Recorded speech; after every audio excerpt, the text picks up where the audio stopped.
नमस्कार, स्वागत है आपका सिटी पोस्ट लाइव में। मैं हूं मुस्कान प्रत्यूष। बिहार की सियासत एक बार फिर गर्मा गई है और इस बार कांग्रेस पार्टी ने अपनी राजनीति में बड़ा बदलाव करते हुए दलित वोट बैंक पर खास फोकस करना शुरू कर दिया है।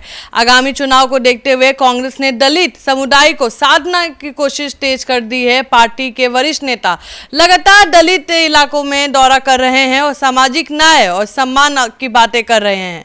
ऐतिहासिक दलित नेताओं की विरासत को याद किया जा रहा है। माना जा रहा है कि कांग्रेस अब बिहार की राजनीति में खोया हुआ जनाधार वापस पाने की कोशिश में है।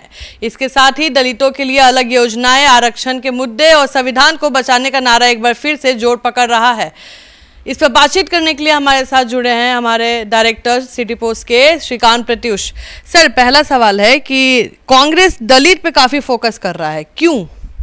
कांग्रेस पार्टी का बहुत बड़ा इतिहास है और कांग्रेस पार्टी सत्ता में बहुत दिनों तक रही है और उसका समीकरण था दलित, स्वर्ण, अल्पसंख्यक। इसी समीकरण के जरिए कांग्रेस हमेशा सत्ता में रही है और कांग्रेस पार्टी फिर से अपने इसी जनाधार को वापस पाने की कोशिश कर रही है, क्योंकि अब पूरे देश में दलित कांग्रेस के साथ खड़े नहीं हैं। जो अल्पसंख्यक हैं वो भी बढ़ चुके हैं, क्षेत्रीय दलों के साथ जुड़ गए हैं और जो स्वर्ण समाज है उस पर भी बीजेपी का लगभग कब्जा हो गया है। तो कांग्रेस पार्टी अपने खोए हुए जनाधार को वापस पाने के लिए लगातार कोशिश कर रही है और पहली बार कांग्रेस पार्टी का कोई नेता, सबसे बड़ा नेता राहुल गांधी हैं और वो केवल ओबीसी, दलित और अल्पसंख्यक की बात कर रहे हैं। ज़्यादा जोर उनका है दलित और ओबीसी पर। पिछली बार भी राहुल गांधी पटना आए थे तो दलित वाली ही मूवी को पूरा फोकस करके रखा था और दलित की बातें कर रहे थे। अंबेडकर छात्रावास में भी गए थे और अभी फिर से राहुल गांधी आ रहे हैं, उसको आप कैसे देख रहे हैं? बिल्कुल, दलित जो वोट बैंक है बहुत बड़ा बैंक है। करीब 19 से 20% दलित हैं बिहार में और वो काफ़ी मायने रखते हैं। तो उनको वापस पार्टी से जोड़ने की कोशिश करना राहुल गांधी, और वो लगातार दलित से जुड़ा हुआ कार्यक्रम में ही आ रहे हैं। अति पिछड़ा समाज से जुड़े हुए कार्यक्रम में ही भाग लेने आ रहे हैं। पिछले 5 महीने में वो 4 बार आ चुके हैं और 6वें महीने में फिर वो आ रहे हैं बिहार और नालंदा, जो नीतीश कुमार का गृह जिला है, वहाँ से दलित हुंकार भरेंगे। तो दलितों के अधिकार, दलितों के सम्मान और ओबीसी को लेकर के राहुल गांधी बहुत मुखर हैं और पहली बार कांग्रेस पार्टी इस तरह से दलित, अति पिछड़ा, ओबीसी को लेकर राजनीति कर रही है। आप देख लीजिए, वो लगातार मुद्दे खोज रहे हैं। अभी एक 9 साल की लड़की जिसके साथ बलात्कार हो गया है, गैंग रेप हो गया है, उसको पीएमसीएच लेकर उसके परिजन पहुंचे थे एम्बुलेंस से और उसको बेड नहीं मिल रहा था।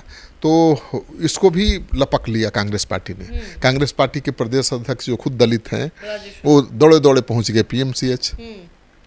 काफ़ी मशक्क़त की, घंटों इंतज़ार किया, कोशिश की कि उसको भर्ती करा दें, बेड दिलवा दें, दिला नहीं पाए। और जब नहीं कुछ करा पाए तो फिर वो कांग्रेस दफ्तर में आकर प्रेस कॉन्फ्रेंस भी किया और कहा कि देखिए भाई, दलितों के साथ क्या हो रहा है बिहार में। एक रेप पीड़िता को बेड नहीं मिल रहा है, उसका समय से इलाज शुरू नहीं हो पा रहा है और बिहार का सबसे बड़ा सरकारी अस्पताल है और यहाँ अब देखिए, किसी पार्टी का प्रदेश अध्यक्ष किसी दलित लड़की को इलाज कराने के लिए पीएमसीएच पहुंच जाता है, कम बात थोड़े है।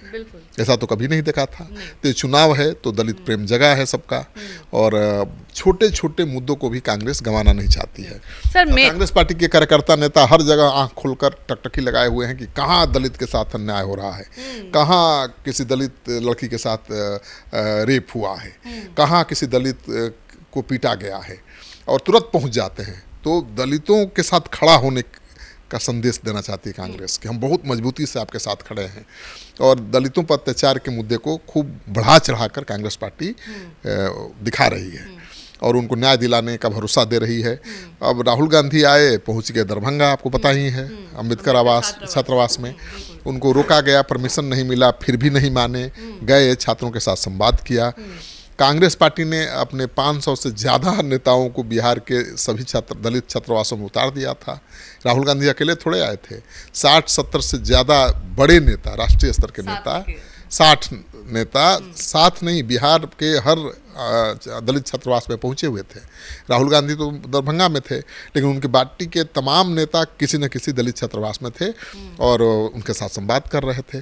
तो दलित को जोड़ने के लिए बहुत कांग्रेस पार्टी जोर लगा रही है। तो सर एनडीए में भी अगर हम दलित की बात करें तो चिराग पासवान खुद को दलित नेता कहते हैं। वो बोलते हैं कि मैं पासवान का नेता नहीं, मैं एक दलित समूह पूरे कम्युनिटी का नेता हूं। मांझी जी भी आते हैं। तो क्या ज्यादा जोर किस में है, एनडीए में कि कांग्रेस? देखिए, दलित तो 19% हैं बिहार में और चिराग पासवान उसमें से 5% पासवान वोट के मालिक हैं, एक तरह से कहिए। पासवान जो वोटर हैं उन जो जहाँ जाते हैं वहाँ चले जाते हैं। वो जीतन राम मांझी मुसहर भूंइया के नेता हैं और जहाँ जाते हैं भूंइया मुसहर चले जाते हैं, ऐसा कहा जाता है। लेकिन 19% दलितों को एक जगह ले जाने वाला कोई नेता आज की तारीख में नहीं है बिहार में। चिराग पासवान कोशिश कर रहे हैं कि वो देश, बिहार का पहले तो बड़ा नेता बने, दलित नेता अपने पिता की तरह। तो रामविलास पासवान जी तो देश के बड़े दलित नेता थे। आज देश में भी कोई बड़ा दलित नेता नहीं दिखाई दे रहा है। मायावती कमज़ोर पड़ गई हैं, बिल्कुल अलग थलग पड़ी हुई दिखाई दे रही हैं। ऐसे में चिराग पासवान को लगता है कि संभावना है, कोशिश की जाए तो पूरे देश स्तर पर वो उभर सकते हैं दलित नेता के रूप में।